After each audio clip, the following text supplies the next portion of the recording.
างมือก็ได้ตไปำตามบางมือที่ใส่ก็ได้ซื้อตำอยู่ขอตำขกค่ะอ๋อเพราะว่าในเฮือนเจ้ามันบ่ได้มีครกเนาะเลย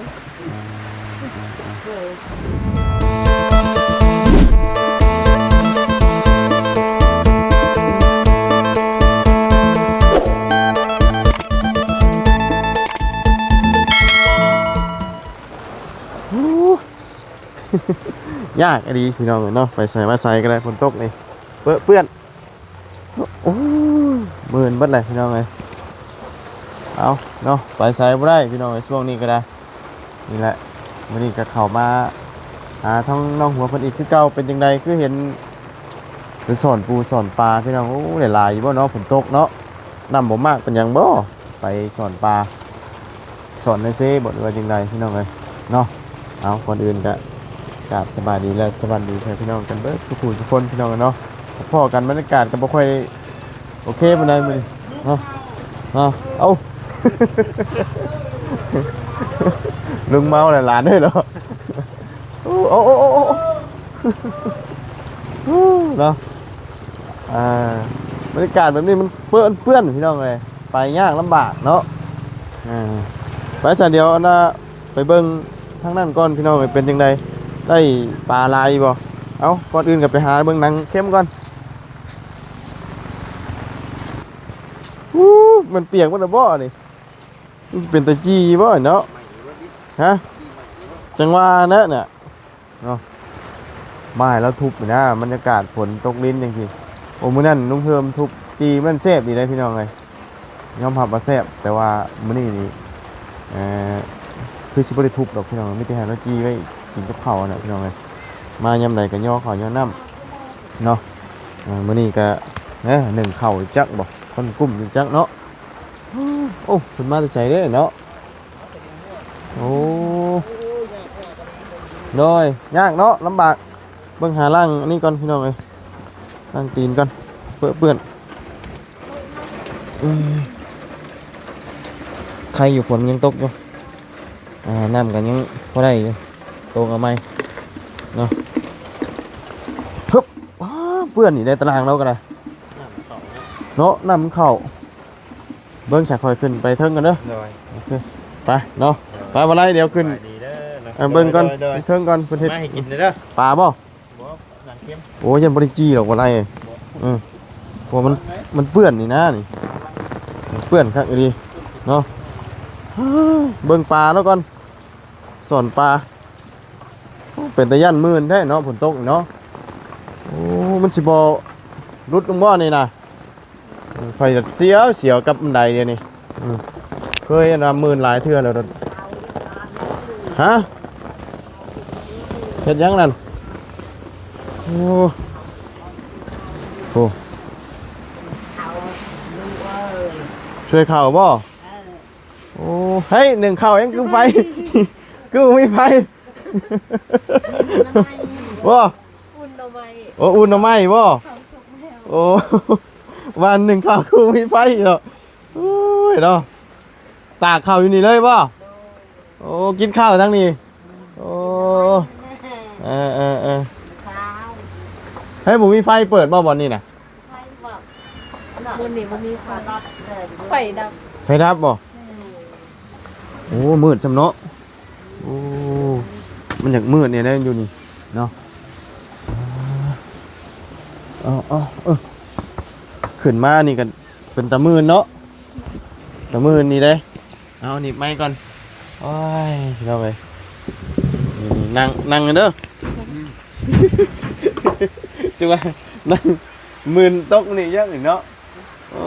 ยพี่น้องไงอุ่นหน่อไม้มุกหน่อไม้เห็นบ่โดยเฮ้ยมาไปสอนปลาเพื่อจะบ่ปลานะปลาบ่ได้บ่น้ำขึ้นแห้งไปสอนอยู่ใช่นั่นน่ะคือน้ำเสปลานำมากันหลายหนึ่งเนาะสอนไม่นำมันก็บ่ได้นะสิดีเนาะมันต้องเอาอันแนวใหญ่ๆเอาเฮแล้วยังวานเอาไปสอนกับไผไปสอนกับสาวบุญน่ะบ่าวจันแต่ก็บ่าวบุญสารวัตรเพิ่นลงสอนนำบ่โอ้ธรรมดาลงสอนปลาเนาะ แล้ววันนี้ไปหาหน่อไม้พร้อม แม่ บ่ได้ปลา บ่ได้ บ่ได้ปลาแต่ได้หน่อไม้เนาะต่างยังบ่เบิดที่เขาน่ะ เนี่ย อืม เขาเปียก มันเปียกแล้วเนาะมันฝนตกทีแล้วมันบ่มันบ่มีบอนตากเนาะยังจักเป่ายังบ่ได้ลงไปตาก ยังหลายสอบ ยังหลายอยู่เนาะ แม่ อันนี้ข้าวนี่เขาตำมาบ่หรือว่าเอาไปซีเอา บางมือก็ได้ต ไป ำ ตำอยู่แซ่ ก็ได้ซีตำอยู่ขอตำขกค่ะ อ๋อเพราะว่าในเพื่อนเจ้ามันบ่ได้มีครกเนาะ แม่ นะตอนกลุ่มเดี๋ยวพี่น้องไงเพื่อนไทยเราก็ได้ กินข้าวแซ่บบ่ตุแซ่บบ่ เอ้ยเนาะ คือตลาดของคนนายเนี่ย ฮะ เราอะบ่ฮู้ภาษา บ่ฮู้ภาษาบ่คนเฒ่าซ้ำนี่ชวนหลายบ่ฮู้เนาะบ่ฮู้ซ้ำเฒ่าซ้ำนี่แหละชวนหลายนี่ผู้หญิงเนาะบ่อยากฮู้ภาษาอันลาวปานใดเนาะชวนหลายนะตามที่ว่าไปแต่ละหมู่บ้านมานี่ผู้หญิงประมาณซ้ำแม่เจ้านี่ก็ชวนหลายก็บ่ค่อยฮู้คือกันนะตามที่ว่าไปมาแต่ละบ้านนะผู้ชายนี่ชวนหลายสิเว้าฮู้เรื่องอยู่นะเพิ่นสิจักภาษาอยู่แต่ว่าผู้หญิงนี่บ่ค่อยปานใดเนาะมุกหน่อไม้มุกเองได้บ่ แม่ เนาะแซ่บๆเนาะแซ่บเหมือนเราพังออกนี่เนาะแซ่บเนาะ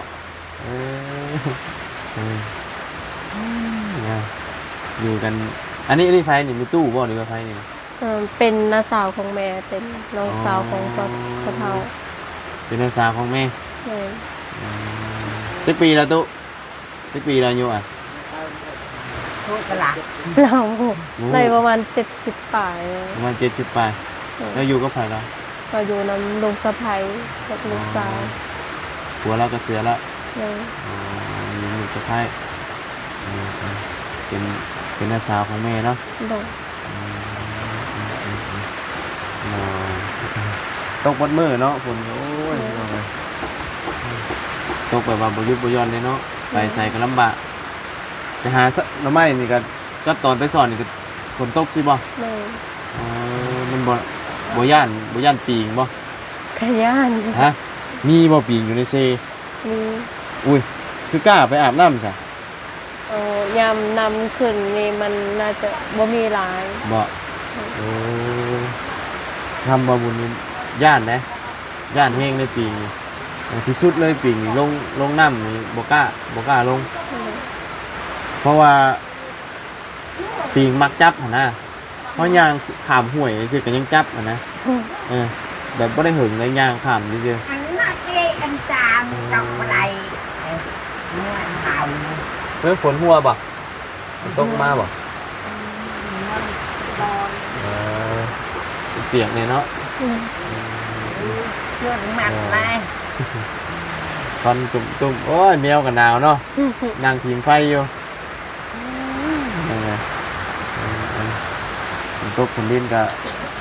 พอฝนตกพอในตรงน้ำแบบอันแนวตรงน้ำแบบบริเวณนี้เนาะเต็มเบิดผู้ทางก็อยู่ตรงนี้แต่เท่านี้อันนี้น้ำฝนบ่หายไว้นี่ แม่ ชุ่มหายไว้ใช่เบิดเลยฝนตกแง่งๆอยู่เนาะตกจนว่าไปใช้บ่ได้มีข้านทอดเอาดาออกจากห้องเลยนี่โอ้ยว่ะเนาะแต่ใช้กันยากลำบากเกินเนาะเลยฝนตกทีละอันนี้ก็ฝนตกเรื่อยแล้วนี่ก็มันดอกบ่ได้เนาะนี่เนาะ แม่ กุพังบ่ได้เป็นตะมืนได้นี่ไม้อันนี้ครับไม้ไผ่ครับขึ้นลงนี่เป็นตะมืนได้นี่นะว่าเป็นตะมืนนะเคยมืนอยู่ป่ะฮะ ก็เคย บ่ได้เคยติ แม่ จะว่าบ่ได้ค่อยขึ้นลงทางนี้ปานใดบ่จ๊ะ แม่ไม่เคย ขึ้นส่วนหลายขึ้นลงทางนั้น แม่ มันก็เลยบ่ได้ใส่ยางปานใดเนาะส่วนหลายตักน้ำมันบ่ขึ้นทางนี้ แม่ ถ้าเกิดฝนตกที่น่ะมืนแท้นะมันเป็นขี้ไข่เด้ แม่ เป็นขี้ไข่นี่มันเฮ็ดให้เฮามืนแน่เนาะสวิงนี่บ่จะสอนมื้อเช้านี่ เห็นบ่ แม่ โอ้ยเป็นตาได้ปลาเนาะเนาะ อย่ามัน มันต้องไปหาสอนอันน่ะอันเป็นนองพุ่นนั่นใส่สวิงสอนนะเนาะชวนหลายเด้ใส่สอนนั้นมันเซ่ใหญ่คือสิบ่ถือดอกปลานะคนก็หาหลายอยู่บ่ แม่เด็กน้อยส่วนนั้นเด็ก ฮะ เด็กน้อยค่ะ ส่วนนาเล็กน้อยเพิ่นมานอยู่บ่เพิ่น มันก็บ่ได้เหมือนกันเพราะว่าน้ำมันขึ้นแห้งแต่ว่าน้ำลงมันสิได้ยามเดือน4เดือน5มันถึงได้ ได้ช่วงเดือน4เดือน5นี่น้ำมันสิใสขนาดบ่ แม่น้ำแห้งแล้วได้ไปซ้อม ได้แต่ว่าช่วงนี้ก็น้ำมันไหลน้ำฝนมันจะคุ้นเนาะน้ำเซนี่มันขึ้นฮอดไซแต่จอเวลามันขึ้น มันขึ้นสิฮอดบ้านนี่นะถ้าว่าฝนตกอีกนี่ก็สิท่วมมันสิ ขึ้นฮอดพี่บ่นี่นะ แม่ เคยขึ้นฮอดท่วมทางบ้านพี่นะ แม่ มันยืนขึ้นทางไหน มีห้วยอีกเด้ฝั่งนี้ก็มีห้วยมันสิลามเข้ามา บอกไงมันยืนอันตัวนี้บ่ แม่ ขึ้นมานะ แม่ แต่ว่าตัวน้ำเซไม่ได้ขึ้น น้ำเสกก็ขึ้นผ่าทางงานมันหมดน้ำท่วมหมด แต่ว่ามันท่วมเรื่อยอยู่ว่ามันขึ้นเรื่อยอยู่เนาะแต่ละ แม่ ปี เคยท่วม แต่ว่ามันท่วมกับมันลงไว้น้ำทุกทีนะมันมีหม่องมันไปหลายบอลอยู่นะคือว่าท่วมบ่เฮิงส่วนหลายบ้านอยู่ใกล้เคมเซ่นี่มันจากน้ำท่วมนี่แหละเนาะ แม่ น้ำมันยืนขึ้นเลยคือแถวเก่งกอกเก่งยังโอ้น้ำท่วมจนท่วมหลังคาเฮือนถึงนะมันน้ำเซขึ้นนะแต่เฮือนเป็นพิมเซใช่ไหมมันขึ้นเป็นท่วมหลังเฮือนว่าเราเข่าเราอย่างท่วมหมดเลยปีก้อนๆอยู่หลายปีละ6-7 ปีละหนึ่งข่าวชุกแล้วเนาะ โด หนึ่งเข่าซูเมอร์แล้วพี่น้องเลยมาย่ำไหนเพิ่นก็ย่อได้เข่าเนาะพี่น้องเลยเป็นบอยอันกล้ากินน้ำเพิ่นได้เดี๋ยวนี้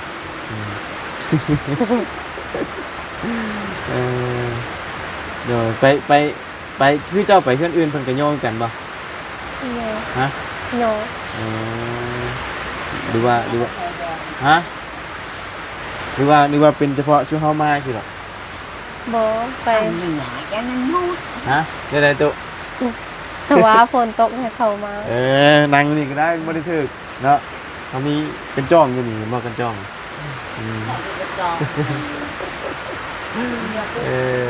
เป็นได้เนาะถึงเฮือนก็ได้ โน เนมไปเห็นรถตับพี่น้องมันปึงอยู่โอ้ยเนาะลุปลอดโปร่งมาเลยเห็นคักเห็นแน่เนาะตำนองเดียวคือย่านผีบ่ระหว่างคนกับผีย่านเนี่ย ยันคง ย่านคนบ่ก็ต้องคนอยู่แล้วเป็นรักเนาะผีมันไม่ได้มาเป็นโตหรอกผีนะมันเข้าแค่ความฝันเนาะเห็นเขาไหลนั่นสิหรอกนอนฝันไปเจอแต่ว่าคนนี่ที่จังมันสิมาแบบไหนเนาะแต่ว่าบ่เคยนอนผู้เดียวจักเทื่อที่เฮือนหลังอันนี้ก็อัดบ่แม่นบ่อ๋อมันมีประตูอัดตัวนี้อยู่เนาะ เวลาแม่ไปใส่แม่ลาก็มีหมู่มานอนนั้นบ่ได้นอนผู้เดียวเวลาแม่ไปหันไปนี่เนาะนอนผู้เดียวก็คือว่าแล้วมันหลายสิ่งหลายอย่างคือยิ่งเนาะถ้านอนผู้เดียวมันจะบางเทื่อคนดีก็มีคนบ่ดีก็มีเนาะมันหลายตามที่ผ่านมาก็เฮ็ดลายหั่นนะเนาะเป็นลายอยู่ได้เอาไฟมอดมอดได้ไฟเนาะโอ้ยว่าสิเอานังเข้มใหม่จีไฟนี่ช่ำนี่เนาะพี่น้องเอ้ยเอาเดี๋ยวเนาะนังเข้มนี่โอ้ย ให้จีบ่ ไปจีกินเด้อ โน บ่ต้องจีหรอกมื้อนี้มีแต่เจ้าจีกินข้าวแล้วสิให้จีโอ้ยสิกิน บ่ไม่จีกินแล้วฮะบ่ อย่าดอกมือใหม่ก่อนมือใหม่ก่อน จีเจ้าจีกินโนดเนาะกินอิ่มแล้ว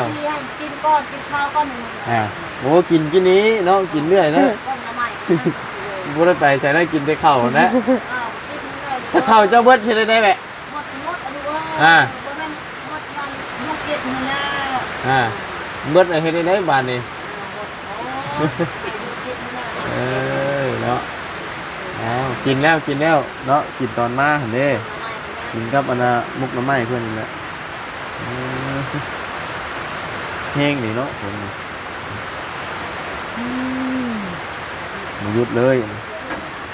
อยู่นี่มันบ่มีหลังคาตรงอยู่เนาะแต่ว่ากะเซียวอยู่ได้อันซานอันเจ้านี่นะเนาะจนมันแบบว่าย่านมื่นน่ะเนาะมื่นหัวแตกนี่นั่นขนาดอาบน้ำอยู่ในห้องน้ำอยู่บ้านพักล่มเกี่ยวยังกล้วยเกี่ยวมันได้เขวองขึ้นไปตู้นะนี่ยิ้มออกมาสิแบบนี้นะนี่ยิ้มด้วยตุ๊อันนี้เกือบได้แบบนี้นะเฮาน่ะเอาล่มเนี่ยเราฟังมองเนาะ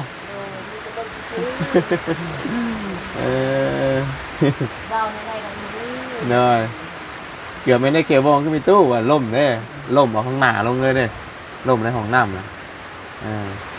ลุกจนว่าเขียวจนคุ้ยดีเดินยังไม่ทันออกยังเก็บอยู่เดี๋ยวนี้ได้ติดปลายนะ2 ทิศแล้วเนาะล่มลงเก็บขนาดเนาะก็คืออันน่ะบันนี้ทั้งอันน่ะนั่นน่ะสีเป็นสีเฮ็ดของน้ำบ่โดยเอาเป็นของน้ำก่อนเนาะบัดนี้เนาะแต่คือว่าเนี่ยอิงตามงบนี้เนาะเพราะว่างบรวมเบิดทั้งมวลเนี่ย17 ล้านเนาะ17 ล้านแล้วค่าสร้างยังบ่ทันฮู้ว่าเท่าใดเนาะสิของน้ำก่อนมันก็สำคัญบ่ทั้ง2อย่างเนาะของน้ำก็สำคัญอีกแบบนึงน้ำก็สำคัญอีกแบบนึงแต่ว่าของน้ำนี่หน้าฝนมันลำบากเนาะไปทั้งไหนแต่ละเทื่อ3-4อันไปเวลาฝนตกสิไปทั้งไหนโอ้ลำบากเลยเนาะเพื่อนเนี่ยถ้าตอนคืนนี่ขอเข่าของน้ำนั่นบ่ไม่เคยเข้าฮะไม่เคยเข้ามีแต่ปลาอย่างเดียว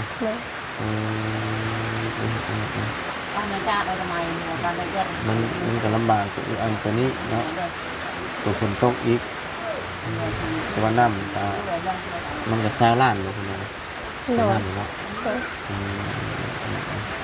น้ำคือเพลงอีกเนาะน้ำทำเอาเพลงน้ำนี่คือเพลงโคตรเพลงโคเนาะเพื่อนในตู้เรามีบ่อน้ำมันมีบ่มีอย่างนั่นเองเพื่อนเราหลังนี่บ่หลังไม่มีบ่ใส่แผ่บัตรเหรอเขาต่อไฟนั่นบ่นกนี้ยาระฮะแม่พูดเลยอะไรเงี้ยยาว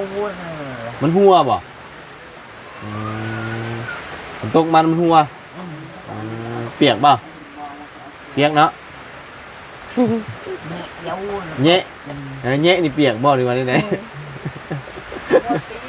ฮะมดเปียกมดหัวเดี๋ยวเขากับฟังบ่ออกที่กันนะบางฟังออกแต่บางคำเนาะมาพี่กับลายปีได้แต่ว่าโบเป็นมันลืมมันนะเขาบ่ได้คอยอันนั้นกันเลยเนาะบ่ได้คอยใส่ต้องทำมาเฮียนก็ต้องจดไว้อย่างดีนะว่าอย่างไรจังอ่านเบิ่งนะเนาะโอ้เมียวกันนอนรับขัดกันอย่างแบบนี้โอ้ยเนาะมันอุ่นเนี่ยฝนตกเนาะเอาผ่าเนี่ยตุ่มมันน้ำนอนจังหวะหนาวระยะเนี่ยหนาวยี่บ่ฮะหนาวเนาะโอ้ข่าวติดแก้มหน่อยเห็นบ่ข่าวติดแก้มอ่ะข่าวติดแก้มมาแล้วแหละโดยแต่ตอนยังแล้วหิวข่าวแห้งนะข่าวจะติดแก้มนี่เอ้ยด่าเลย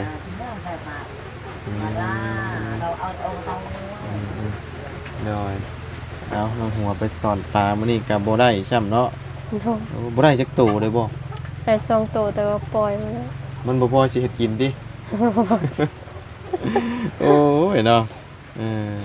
ไปโดนเติบบ่ โดน เออแต่ว่ามันบ่ถึงเนาะเป็นน้ำสวิงมันน้อยนะมันต้องใส่ น้ำมันแห้งโหด ถ้าน้ำมันบ่แห้งปกติเฮาไปเฮ็ดสอนแบบนี้ได้บ่ ได้ อ๋อปลาอันนี้บ่ปลาซิวปลาหยังนี่บ่ เห็น อืมส่วนหลายอยู่บ้านเนี่ยน้ำแบบนี้เนี่ย ส่วนห เพิ่ ลายทานได้สอนได้ยำนำแห้งเดือน4เดือน5ได้สอนได้กุ้งหลายปลา สอนกุ้งนะยามเลยเนาะ แม่น แล้วอัดอัด ได้หลายยำนั้น เนาะ สอน แต่ว่าปลานี่บ่ค่อยถึงแล้วเนาะ ยิงเท้า อืมน้อย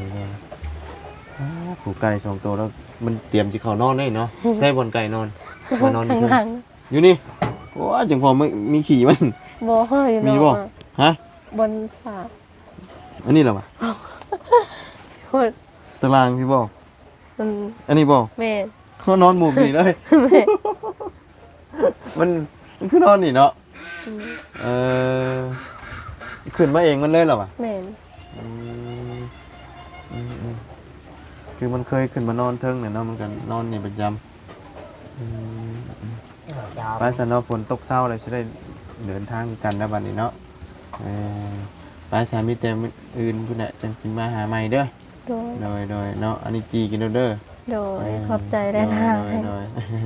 จีกินนี่จีให้อายะนี่กินนี่ กินบ่ได้บ่มีแก้ว จีให้อายะนี่กิน กินว่าอยะ ตลัก กินบ่นี่กินบ่หนังเกมนี่ ไม่จ้าน่ะรักมานังแคบ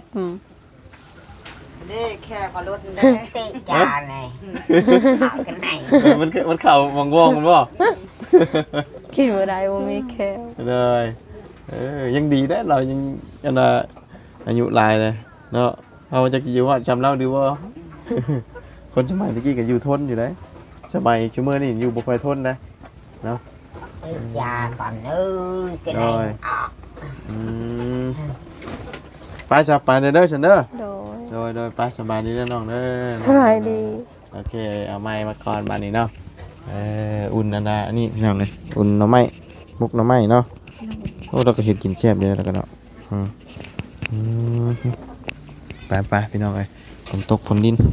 เปื้อนเนาะเล่นเขาห้องน้ำโอ้ลำบากเลยนี่ เดินไปเพื่อชิฮอดอีกยุงกัดก้นหมูอย่างงี้ โอ้ยไปก็ได้เสียวอันว่านั้นมันซานเจ้านี่เด้เนาะเพราะว่าเคยตกเรื่อยนี่นะก็มันนี่พอสิเสียวระบาดระแวงนี่ไปผูกไก่ละ2 ตัวนี่เนาะพอดีทางมาไล่ก็ว่าสิซื้อไก่มาให้เราเลี้ยงอยู่ให้เราเฮ็ดข้อไก่อยู่อ่ะเนาะมีทางอ้ายเพิ่นฝากเงินมาให้ซื้อไก่เลี้ยงเอาน้ำในกันตรงไว้นี่แหละพี่น้องเอ้ยไปลงก่อนไปพี่น้องเอ้ยโอ้ยทางนั้นก็เกลือเป็ดเกลือไก่นะพูเนาะปิดฮึบเนาะเป็ดหรือห่านบ่อ่ะโอ้ยเปื้อนพี่น้องเอ้ยพูเนาะไปซะพี่น้องสำหรับคลิปนี้ก็ลำลาเด้อพี่น้องเนาะพบเจอกันใหม่ขอบคุณพี่น้อง FC ที่เข้าติดตามรับชมพี่น้องเนาะไปแล้วพี่น้องสบายดีไปเปื้อน